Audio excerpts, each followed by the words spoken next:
रात का समय, चारों तरफ गहरा सन्नाटा। हवा धीरे धीरे चल रही है। पेड़ों की पत्तियां हल्की आवाज कर रही हैं। जंगल के बीच एक रास्ता जाता है, सुनसान, खामोश, डरावना। और उसी रास्ते पर एक आदमी चल रहा है। धीरे धीरे उसके कदम भारी हैं, जैसे हर कदम पर दर्द हो। उसके कपड़े फटे हुए हैं, चेहरा थका हुआ है और उसके माथे से लगातार खून बह रहा है। वह रुकता नहीं, बस चलता जाता है, जैसे उसे कहीं पहुंचना ही है। लेकिन मंजिल का कोई नाम नहीं। कहा जाता है यह कोई साधारण इंसान नहीं, यह है अश्वत्थामा, एक ऐसा नाम जो इतिहास में भी है और रहस्य में भी। कहानी शुरू होती है हजारों साल पहले, जब महाभारत का युद्ध होने वाला था। धरती पर सबसे बड़ा युद्ध, जहां हर योद्धा अपनी पूरी शक्ति के साथ उतरा था। उसी समय एक बालक का जन्म हुआ, जिसका नाम रखा गया अश्वत्थामा। वह कोई साधारण बालक नहीं था। उसके जन्म के समय आसमान में अजीब संकेत दिखाई दिए। कुछ लोगों ने कहा यह बालक महान होगा, कुछ ने कहा यह विनाश का कारण बनेगा। उसके पिता थे गुरु द्रोणाचार्य, जो उस समय के सबसे महान गुरु माने जाते थे। उन्होंने अपने पुत्र को हर प्रकार की विद्या सिखाई, धनुर्विद्या, युद्ध कला, रणनीति, सब कुछ। अश्वत्थामा बचपन से ही असाधारण था। उसकी ताकत, उसकी बुद्धि, सब कुछ अलग था। सबसे खास बात, उसके माथे पर एक दिव्य मणि थी, जो उसे अद्भुत शक्ति देती थी। उसे कोई हरा नहीं सकता था, कोई उसे बीमार नहीं कर सकता था। लेकिन समय बदलता है और हर कहानी एक मोड़ लेती है। महाभारत का युद्ध शुरू हुआ।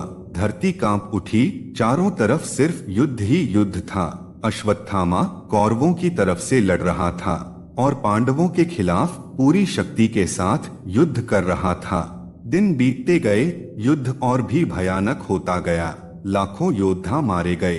फिर एक दिन वह हुआ जिसने सब कुछ बदल दिया। गुरु द्रोणाचार्य, जो अजय थे, उन्हें हराना असंभव था। तब एक योजना बनाई गई, उन्हें धोखे से हराने की। अश्वत्थामा नाम के एक हाथी को मारा गया और यह खबर फैलाई गई कि अश्वत्थामा मारा गया। जब द्रोणाचार्य ने यह सुना, उनका मन टूट गया। उन्होंने अपने हथियार डाल दिए और उसी क्षण उनका वध कर दिया गया।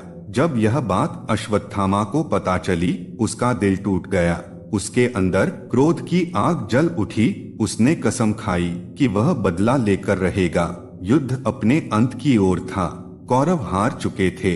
और उसी रात अश्वत्थामा ने एक फैसला लिया। रात का अंधेरा, सब सो रहे थे।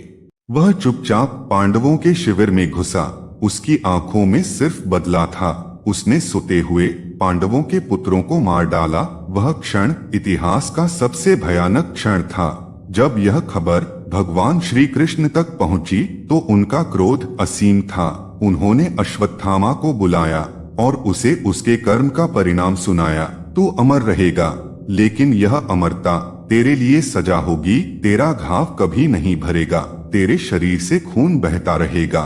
तू अकेला रहेगा, कोई तुझे अपनाएगा नहीं। तू हजारों सालों तक इस धरती पर भटकेगा।